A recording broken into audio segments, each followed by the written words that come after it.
Welcome to తొలి Kranti news. సమగ్ర శిక్ష కాంట్రాక్టు ఉద్యోగుల నిరసన కార్యక్రమం 4వ రోజుకు చేరుకుంది. అప్పటి పీసీసీ అధ్యక్షులు, ఇప్పటి ప్రస్తుత తెలంగాణ ముఖ్యమంత్రి యనుమల రేవంత్ రెడ్డి ఇచ్చిన హామీ నిలబెట్టుకోవాలని, తక్షణమే క్రమబద్ధీకరణ చేయాలని కోరుతూ సమగ్ర శిక్ష కాంట్రాక్టు ఉద్యోగులు వివిధ రూపాల్లో నిరసన వ్యక్తం చేస్తూ సమ్మెకు సిద్ధమవుతున్నారు. భద్రాద్రి కొత్తగూడెం జిల్లా కలెక్టర్ కార్యాలయం పక్కన ధర్నా చౌక్లో పెద్ద ఎత్తున సమగ్ర శిక్ష కాంట్రాక్టు ఉద్యోగులు హాజరై నిరసన వ్యక్తం చేస్తున్న సందర్భంలో ఏఎంఓ నాగరాజశేఖర్ దీక్ష వద్దకు చేరుకుని పూర్తి మద్దతును సంఘీభావాన్ని ప్రకటించారు. అలాగే టీఎస్యూటీఎఫ్ రాష్ట్ర కార్యదర్శి రాజు, భద్రాద్రి కొత్తగూడెం జిల్లా టీఎస్యూటీఎఫ్ ప్రధాన కార్యదర్శి ఎన్ వెంకటేశ్వర్లు, జిల్లా కార్యదర్శి ఎస్కే పాషా, టీఎస్యూటీఎఫ్ బోర్కంపాడు మండల అధ్యక్షులు ఎం సత్యనారాయణ దీక్ష వద్దకు చేరుకుని పూర్తి మద్దతు టీఎస్యూటీఎఫ్ ఉంటుందని, మీ న్యాయమైన పోరాటానికి మా మద్దతు తెలియజేస్తూ మేము సైతం ప్రత్యక్ష ఆందోళనకు దిగుతామని హామీ ఇచ్చారు. ఈ కార్యక్రమంలో భద్రాద్రి కొత్తగూడెం జిల్లా సమగ్ర శిక్ష కాంట్రాక్టు ఉద్యోగుల సంఘం అధ్యక్షులు ముఖ్య మోహన్, ప్రధాన కార్యదర్శి బట్టు చందుతో పాటు పలువురు పాల్గొన్నారు. భద్రాద్రి కొత్తగూడెం జిల్లా టీఎస్యూటీఎఫ్ జిల్లా ప్రధాన కార్యదర్శి ఎం వెంకటేశ్వర నా పేరు. ఇవాళ భద్రాద్రి కొత్తగూడెం జిల్లా సమగ్ర శిక్ష ఉద్యోగులు చేస్తున్నటువంటి ఈ యొక్క నిరసన దీక్షలు ఎందుకోసమంటే వారికి న్యాయమైనటువంటి డిమాండ్స్ అయినటువంటి మినిమం టైం స్కేలు, అదేవిధంగా రెగ్యులేషన్ ఆఫ్ సర్వీసెస్, అదేవిధంగా వారికి కావాల్సినటువంటి మరి అన్ని రకాలైన సెలవులు, హెల్త్ కార్డులు, ఇలాంటి ముఖ్యమైనటువంటి సమస్యల కోసం వారు చేస్తున్నటువంటి పోరాటానికి తెలంగాణ రాష్ట్ర ఐక్యోపాధ్యాయ ఫెడరేషన్గా మేము సంపూర్ణ మద్దతు తెలియజేస్తూ ఉన్నాం.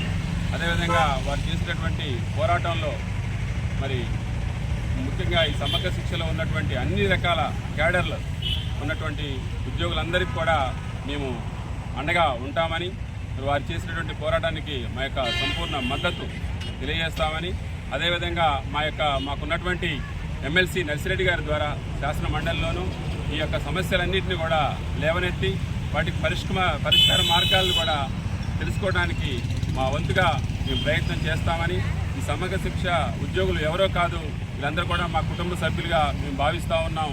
గతంలో కూడా ఈ సమస్యలన్నిటి మీద కూడా మేము ధర్నాలు, ర్యాలీలలో మేము సంఘీభావం తెలిపాము, వారికి మద్దతుగా నిలిచాము.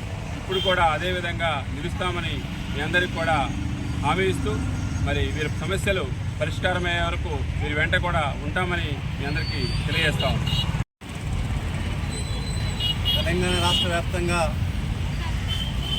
సమగ్ర శిక్ష ఉద్యోగులు గత 4 రోజులుగా సమస్యల పరిష్కారం కోసం నిరసన కార్యక్రమాల్ని, సమ్మెబాటును పడుతున్నటువంటి అంశాన్ని గమనిస్తూ ఉన్నాం. బాధ్యత కలిగినటువంటి ఉపాధ్యాయ సంఘంగా తెలంగాణ రాష్ట్ర ఐక్యోపాధ్యాయ ఫెడరేషన్ రాష్ట్ర కమిటీ పక్షాన సమగ్ర ఉద్యోగులు చేస్తున్నటువంటి పోరాట కార్యక్రమం ఏదైతే ఉందో దానికి మా సంఘం పక్షాన సంపూర్ణమైనటువంటి మద్దతుని తెలియజేస్తూ ఉన్నాం. అదేవిధంగా ప్రధానమైన డిమాండ్లుగా ఉన్నటువంటి మినిమం టైం స్కేల్ కానీ, రెగ్యులరైజేషన్ కానీ, ఇతర సమస్యలు ఏవైతే ఉన్నాయో వాటి పరిష్కారం కోసం రాష్ట్ర ప్రభుత్వం వెంటనే చర్యలు తీసుకోవాలని, ఉద్యోగుల యొక్క నిరసన కార్యక్రమాలను మెరుగింపజేయాలని రాష్ట్ర ప్రభుత్వాన్ని మా సంఘం పక్షాన్ని కూడా డిమాండ్ చేస్తూ ఉన్నాం. సాక్షాత్తు రాష్ట్ర ముఖ్యమంత్రి గారు వారి ఎన్నికల మేనిఫెస్టోలో చెప్పిన విధంగా వారు సమగ్ర శిక్ష ఉద్యోగులకు ఇచ్చినటువంటి హామీ మేరకు వారిని వెంటనే రెగ్యులరైజ్ చేయాలని, ఎంటీఎస్ని అమలు చేయాలని ప్రభుత్వాన్ని డిమాండ్ చేస్తూ ఉన్నాం. ఈ సమస్యల పరిష్కారం అయ్యేంత వరకు సమగ్ర శిక్షా ఉద్యోగులు చేస్తున్నటువంటి పోరాట కార్యక్రమానికి తెలంగాణ రాష్ట్ర ఐక్యోపాధ్యాయ ఫెడరేషన్ పక్షాన సంపూర్ణమైన మద్దతు తెలియజేయడంతో పాటుగా రానున్న కాలంలో సమస్యలు పరిష్కరించకపోతే ఉద్యోగులతో కలిసి ఉపాధ్యాయులు కూడా కలిసి ఉద్యమాన్ని మరింత తీవ్రమైన స్థితికి తీసుకువెళ్లేదానికి ప్రయత్నం చేస్తామని, కాబట్టి వారి న్యాయమైన సమస్యల పరిష్కారం కోసం రాష్ట్ర ప్రభుత్వం చర్యలు తీసుకోవాలని ఈ సందర్భంగా డిమాండ్ చేస్తూ ఉన్నాం. దీంతో పాటుగా ఇవాళ ఈ కాన్స్టిట్యుయెన్సీ నుంచి ఉపాధ్యాయ ఎమ్మెల్సీగా గెలిచిన అలుగుబెల్లి నర్సిరెడ్డి గారి సహకారంతో జరుగుతున్నటువంటి శాసనసభ సమావేశాల్లో కూడా ఈ సమస్యని లేవనెత్తి సమస్యల పరిష్కారం కోసం ప్రభుత్వాన్ని నిలదీసేదానికి కూడా ప్రయత్నం చేస్తామని కూడా ఈ సందర్భంగా తెలియజేస్తూ, ఏమైనా ఈ రాష్ట్రంలో కానీ ఉపాధ్యాయులుగా, ఉద్యోగులుగా, కార్మికులుగా, పెన్షనర్లుగా ఉన్నటువంటి మేము సమస్యల పరిష్కారం కోసం చేసే పోరాటాలని రాష్ట్ర ప్రభుత్వం గమనించాలని, సమస్యల పరిష్కారం కోసం కృషి చేయాలని ఈ సందర్భంగా తెలియజేస్తాము.